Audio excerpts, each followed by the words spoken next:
If you thought Tottenham's FA Cup clash against Rochdale wasn't worth watching this evening, you were sorely mistaken. The opening 45 minutes turned out to be the most bizarre halves of football we've seen this season.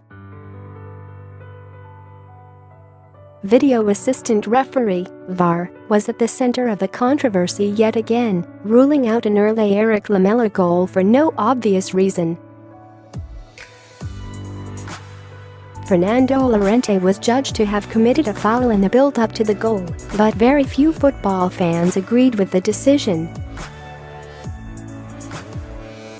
Shambles was a word used by most people in the moments after the decision to disallow the goal. There was then more controversy later in the half when Son Heung-min, who had opened the scoring in the 23rd minute, had a chance to double Spurs' advantage with a penalty 5 minutes later. The South Korean forward stepped up and stroked the ball past Josh Lillis in the Rochdale goal, only for referee Paul Tierney to disallow it. To add insult to injury, he then booked Son. Robbie Savage, on co-commentary duty for BT Sport, simply could not understand why the penalty had been disallowed.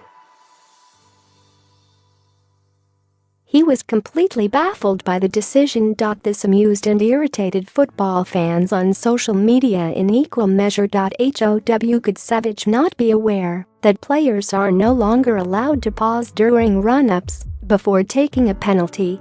The rule was changed a couple of years ago and Son's penalty this evening, as a result, was illegal and correctly ruled out. Savage was subsequently mocked for his reaction.